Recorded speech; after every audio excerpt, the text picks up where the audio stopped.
the South Marshall Minute. I'm Carly. And I'm Lane.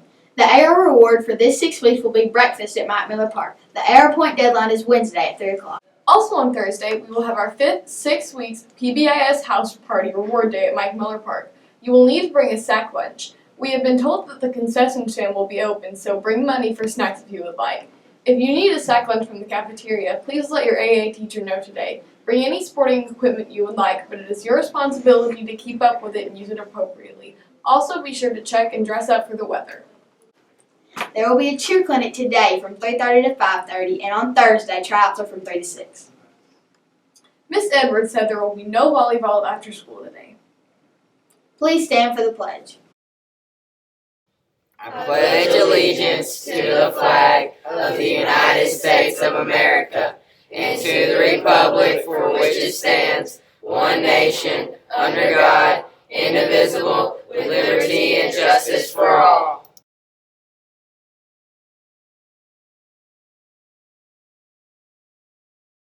She is sharing pieces of her life and experience that she has gone through. So we are very pleased to welcome Miss Frances Cutler Hahn. Where does anti-Semitism come from?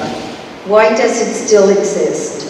I cannot answer all these questions, but I hope my story will shed some light on the horrible consequences when fear and hatred are used to divide us. And I hope that my story would lead us to fight for a better world.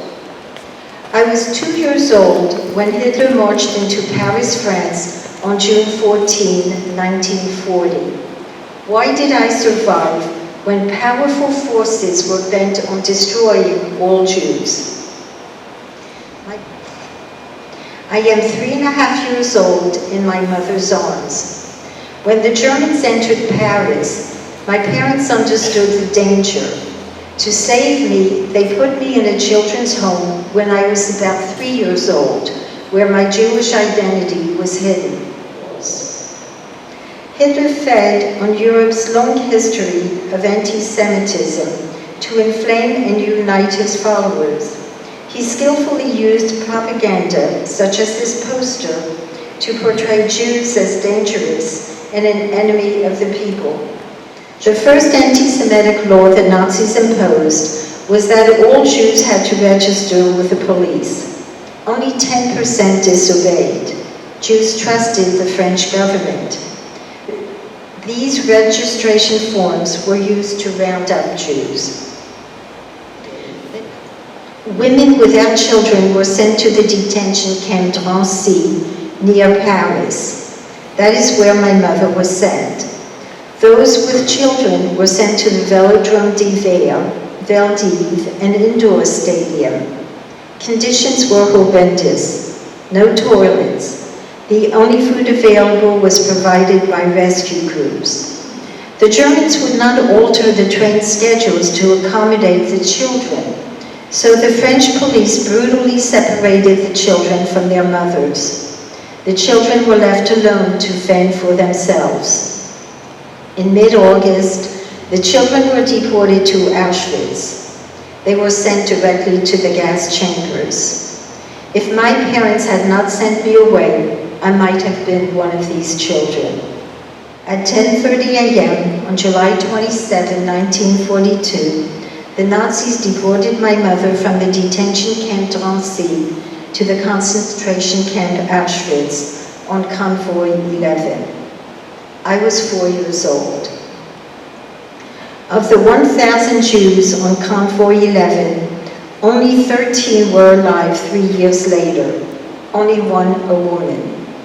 My mother was 28 years old when she was murdered.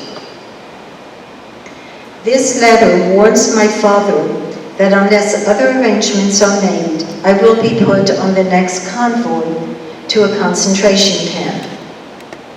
Other arrangements were made, and I was taken from the children's home and placed with a Catholic family on a farm. My last orphanage was a Jewish orphanage in Aix-les-Bains, where I learned a few Yiddish words and little more about being Jewish. This was my going away outfit for the US. I am peering out of the porthole of the ship Sobieski with my doll Juliet in New York on June 7, 1948. I lost my childhood, a precious time that should be safe, happy, and carefree. And I lost my parents, but not their love. So, we need to remind ourselves that we are all members of the same group, the human race, and train ourselves to feel the pain of people who are bullied and terrorized, and to act early to help our fellow human beings. Acts of kindness, even very small ones, can make a huge difference. Could you explain the moment when you realized you were a Holocaust survivor?